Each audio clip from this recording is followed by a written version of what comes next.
Welcome to Cattle Connect, your insight into Alabama's beef cattle industry.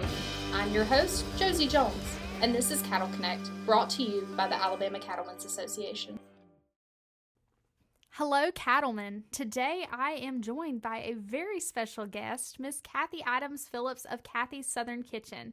Miss Kathy is an influencer for our Beef Checkoff program, a very well-known social media chef, and she has become a dear friend to all of us here in the office. So thanks for joining us today, Miss Kathy. We're excited to see you. It's so good to be here, Josie. I love my time in Montgomery at the Alabama Cattlemen's Association. It is always good to see you. We're always happy to have you here. Today, we're going to talk a lot about your role in the Beef Checkoff program and the work that you do as an influencer. But before we jump straight into that, I want to give our listeners a little bit of a peek back into the history of the Checkoff program, specifically related to your grandfather's involvement in starting this awesome program. So why don't you give us a little history about that? Yeah, my grandfather, Jim Adams, was actually president of the Alabama Cattlemen's Association back in 1958. He got involved in the cattle industry in the early 1950s and served in his local chapter, and then was elected president in 1958. And he, along with several other men at that time, created the Beef Checkoff program. And back then it was called the Beef Promotion Program. And you know, it was the forerunner in the nation, Josie. At that time in 1958, there wasn't a Beef Checkoff program. So they were really groundbreaking in developing that. That's one of my favorite parts of the beef industry history of Alabama is the fact that our producers have always been very innovative.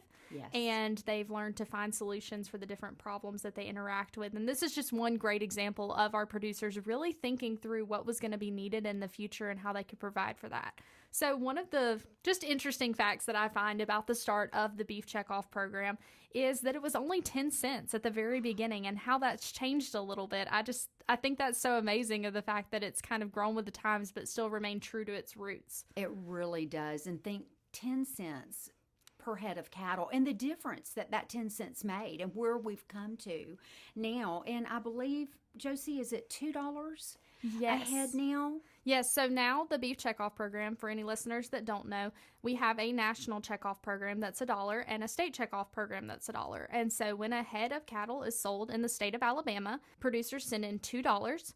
50 cents of that goes to the national level for education and promotion, and $1.50 of that stays on the state level.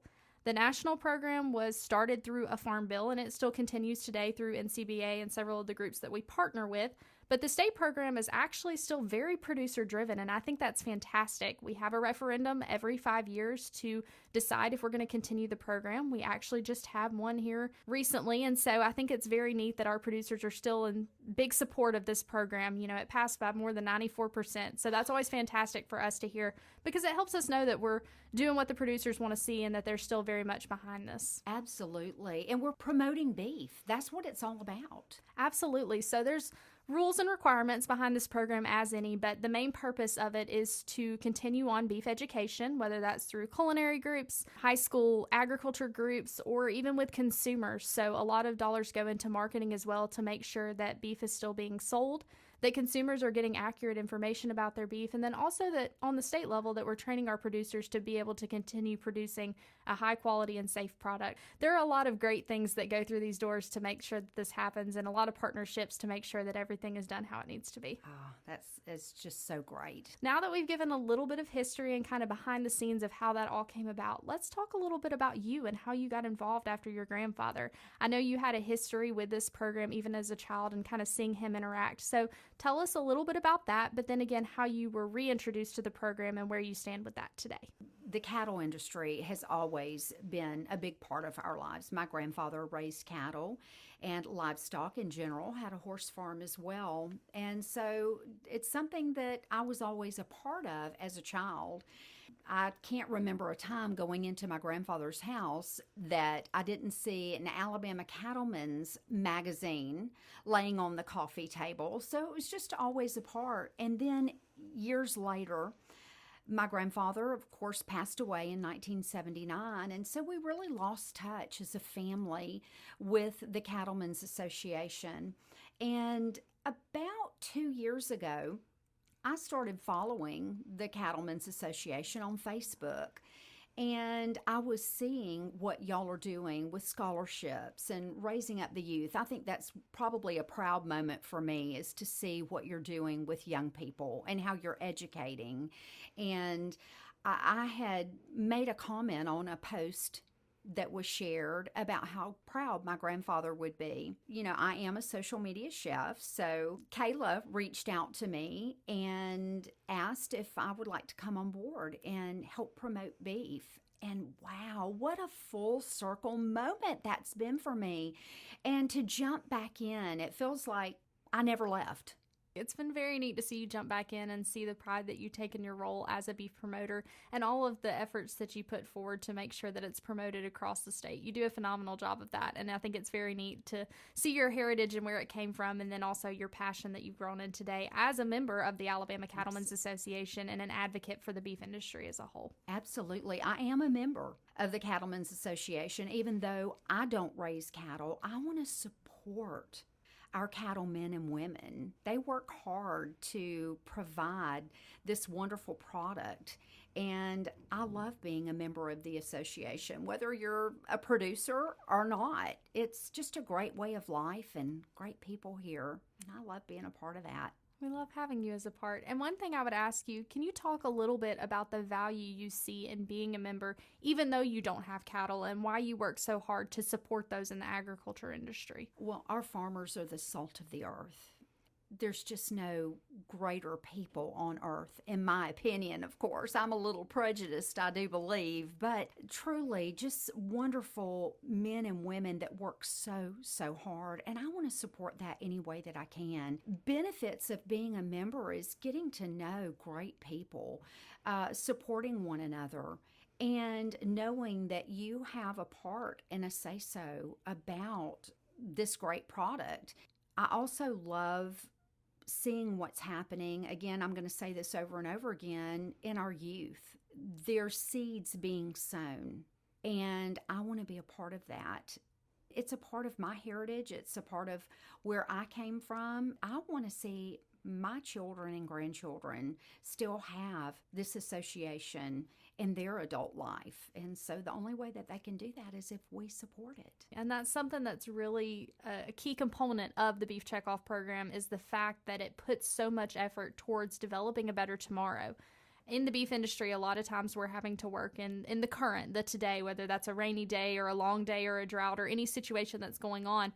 But one of the great things about working with different organizations is the fact that we can pour into tomorrow. As you mentioned, our youth, or education for even consumers, of making sure we have a market for that beef, or even the research that's done to make sure that the agriculture industry stays sustainable and make sure that we're developing better practices for those producers.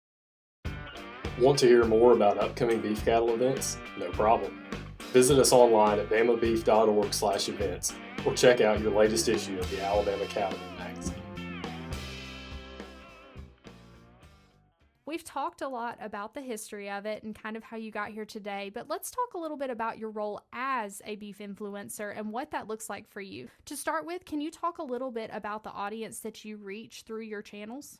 Well, I'm speaking to the person that is looking around in the grocery store trying to figure out what to make for dinner.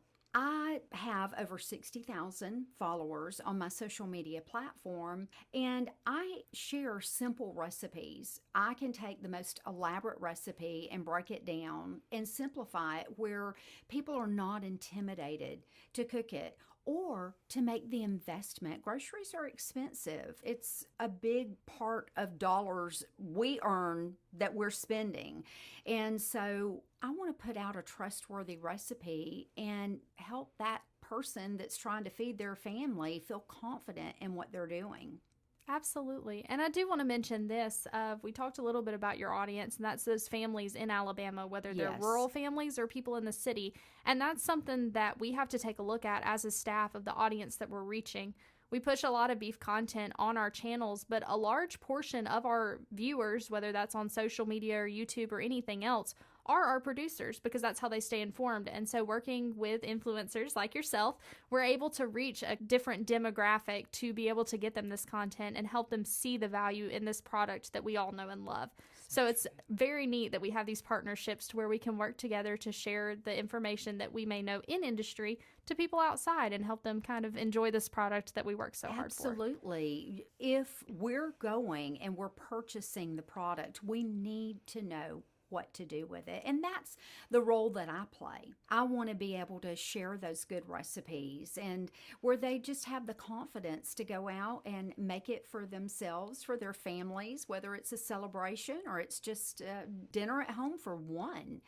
I want to help them to succeed and create something wonderful with that beautiful beef that they just purchased. And one of my favorite things about all of the different work that you do and the types of content that you produce is that you provide the resources that they need to be able to make these more complicated things very simply at home, whether that's for a family dinner or for a big holiday. So if you will, talk a little bit about your channels and the platforms that you use to reach these consumers, and then also how that looks for a year round, whether that's holidays or just a day in the life of here's what's going on, here's how to make it so that you can make it for your family tonight at supper. My main source of influence is on Facebook and also YouTube. And I go around Alabama and share beef recipes with our different television stations throughout the state. So we've got a lot of different venues that I'm sharing recipes on and demonstrating how to cook these recipes.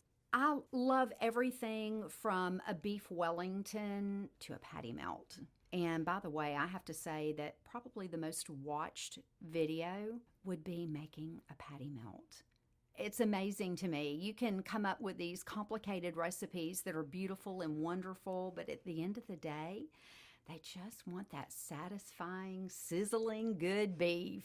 Hey, we're all about some comfort food here in Alabama, so I can't blame them. I would take a patty melt any day of the week. That's right. That's right. Well, I love interacting with my audience, being able to answer questions for them. I enjoy live videos. I would say that live videos are probably my favorite way to share recipes because I'm getting to interact individually with my followers. They can ask questions. They can ask questions about the beef checkoff. They can ask questions about what's the best cut of beef for this particular recipe or any of those things. It's a great venue to be able to share. Social media is where it's at. Hey, that's how I got connected with the Cattlemens and how we reconnected after all of these years through social media. And there's a great advantage in doing things on social media. We've got a huge audience out there that loves what we're doing, and I love what I'm doing. I'm glad that it's working together. So let's talk about that a little bit more, because we talk about the importance of social media and all the people that we're able to reach through that. And one thing that I know that you advocate for on a regular basis is how important it is for our producers to share this information to people in their own circles outside of who we normally reach. So can you talk a little bit as a social media influencer about the importance of them interacting with this information and sharing it, and how that's an investment even without putting additional dollars in? Absolutely. I'm creating videos and they're cooking segments basically, and I'm showing how you can create those great recipes with the beef product. And what our producers can do to help is share and like those videos. It's a small investment. We're interacting producer to producer, but we also want to reach our families, our friends. So sharing these recipes on, say, our business page is wonderful, but I think you're taking it a step further when you're sharing it on your personal pages, where you're reaching maybe more family, more friends, and they're seeing how they can prepare these great beef recipes. And one of the great things about social media, whether we're on the good side or the bad side of it, depending on the day, is how the algorithm works. And one of the easiest ways to change that algorithm is to have people interact with the stuff that you're putting out there, whether, like you said, you're liking it, sharing it, or even commenting. And so when people take the time to do that, it really does strengthen our message without them having to put any additional dollars behind that. We see that day in and day out on this side of things, but it's not something that people would always know to do. So I appreciate you sharing more information about how they can strengthen those beef messages to their groups and also outside of those people that they may know to help reach additional consumers. Your membership matters. Join the ACA today and enjoy exclusive member benefits, including a subscription to the Alabama Cattlemen magazine. Learn more today at bamabeef.org/join.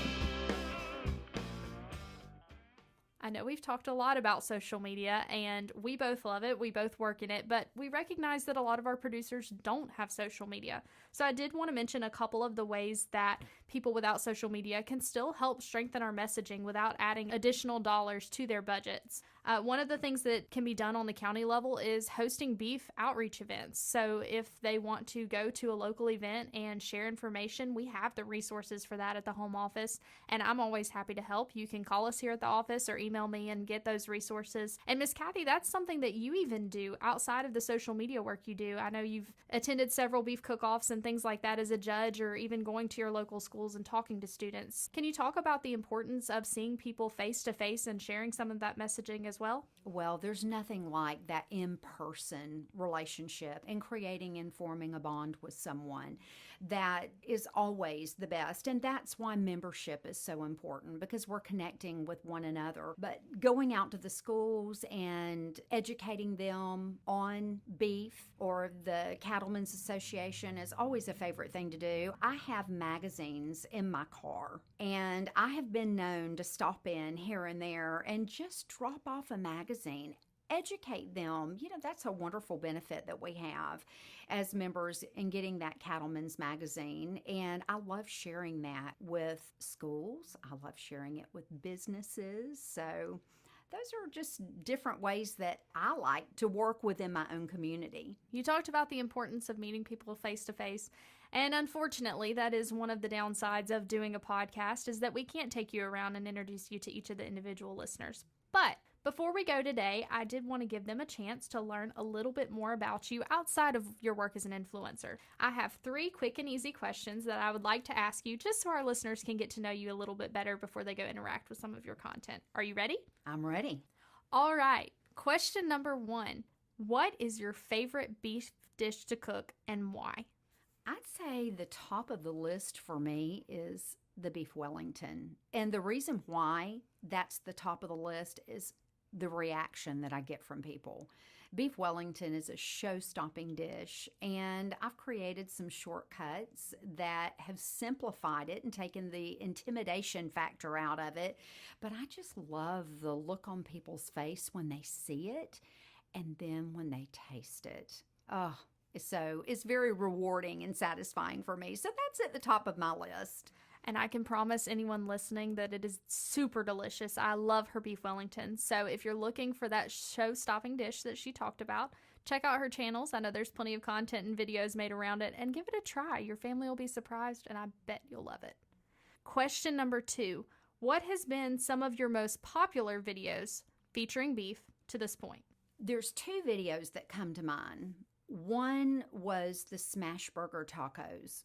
That was a hit. Everybody loved it. Social media trend, and that was fantastic. But I would say that my highest watched video had to have been the patty melt, which really surprised me because I got in the kitchen one day, I went live, and I had some ground beef in the refrigerator and all the trimmings for the patty melt, and went live, and it took off. And it's still being watched today. And that just goes to show what we really want. We want those hearty, satisfying, easy dishes to prepare. And there's nothing better than a good patty melt. Absolutely. That's something we see time and time again with Alabama consumers, is they want something that's hearty and delicious and gives that really home-cooked feel. And I can't think of any better dish than a patty melt. Time for the final question. And this is a good one. What is your favorite part about being involved with the ACA?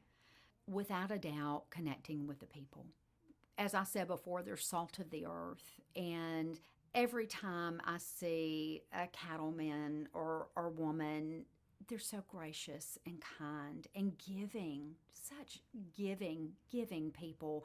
And to make connections with the people that are a part of this association has been so satisfying and rewarding to me. So that's at the top of my list. I can honestly say that we are blessed to have some of the best people in the world, and I can't think of a better group than our cattlemen. All right, cattlemen, y'all know what that sound means. It's time to wrap it up. But before we go, Miss Kathy, would you like to help me share 3 fast facts that everybody needs to know? You bet. Fast fact number 1.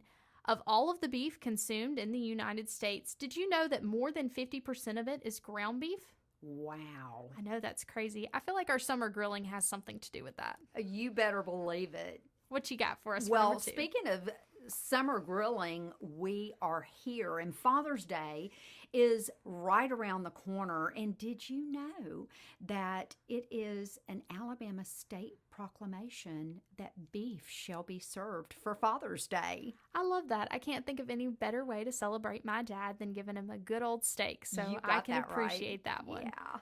All right, and for our final fast fact, as we've mentioned, we're in grilling season. So as you're getting out there with your families and feeding them all of that great beef we know and love, make sure you're cooking it to the correct temperatures. For burgers, you need to cook your ground beef to 160 degrees Fahrenheit. There you go. That's There you great go. information, Josie. That's the 3 fast facts you can take and share. We appreciate you tuning in and look forward to visiting again next week.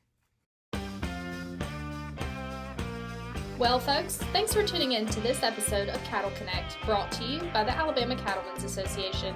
Be sure to subscribe to get notified when our next episode goes live. And until next time, remember, beef, it's what's for dinner.